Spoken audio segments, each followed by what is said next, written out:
Assalamualaikum warahmatullahi wabarakatuh. Saya Ella Husneni, CIGP Angkatan 6 Kabupaten Majalengka, dengan fasilitator Ibu Mujana MPD dan pengajar praktek Ibu Sumarni SPD SD. Pada kesempatan kali ini, saya akan memaparkan koneksi antar materi, kesimpulan dan refleksi pemikiran Ki Hajar Dewantara.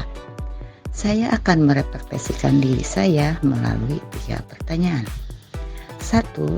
Apa yang saya percaya tentang murid dan pembelajaran di kelas sebelum saya mempelajari modul 1.1? Yang kedua, apa yang merubah diri pemikiran atau perilaku saya setelah mempelajari modul ini?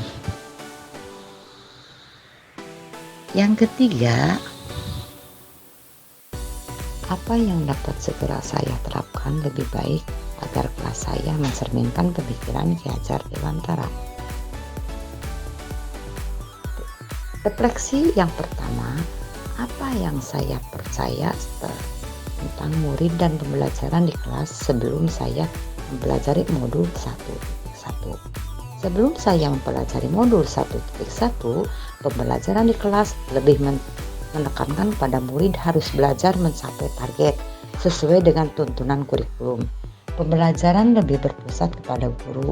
Murid hanya diberi kesempatan untuk menyimak penjelasan dari guru saja, sehingga peran guru lebih dominan dibandingkan dengan peran murid.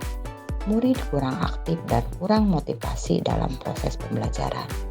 Yang kedua, apa yang berubah dari pemikiran atau perilaku saya setelah mempelajari modul 1.1?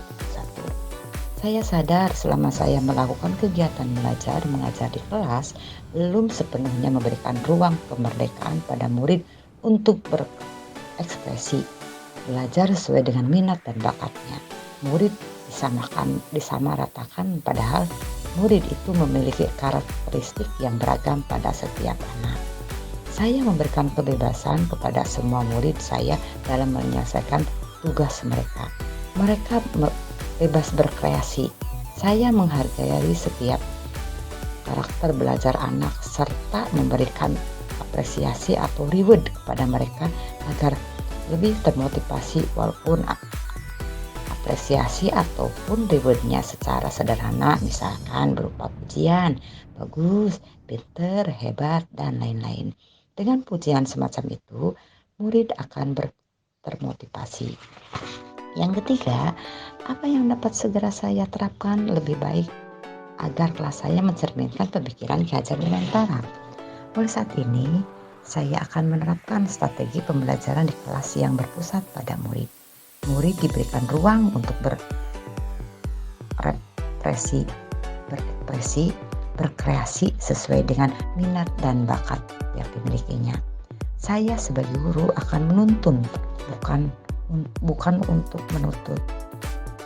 Sesuai dengan Ki Hajar Dewantara yang menekankan agar pendidik itu memperhatikan kodrat alam yang ada pada diri murid.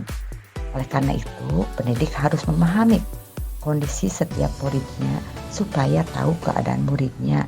Guru tahu kebutuhan pembelajaran yang dibutuhkan dalam memerdekakan pembelajaran dan menghambakan murid dalam pembelajaran.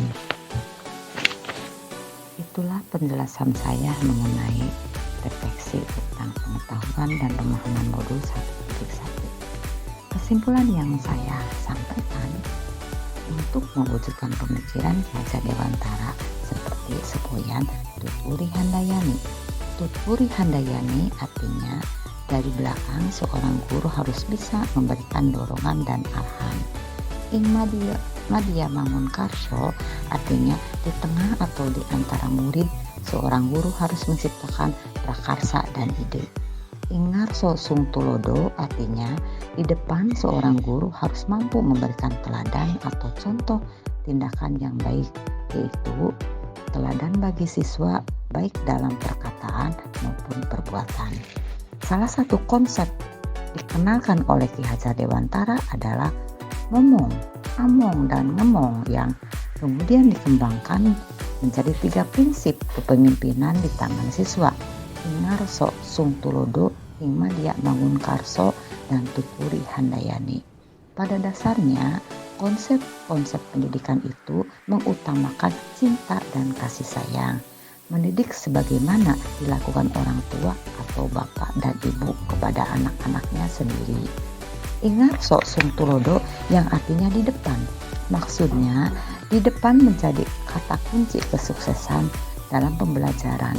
Sehingga ketika pembelajaran berlangsung, seorang pendidik harus membimbing dan mengarahkan agar tujuan pembelajaran yang dipelajari siswa benar-benar tepat, benar dan tepat. Terima kasih. Wassalamualaikum warahmatullahi wabarakatuh.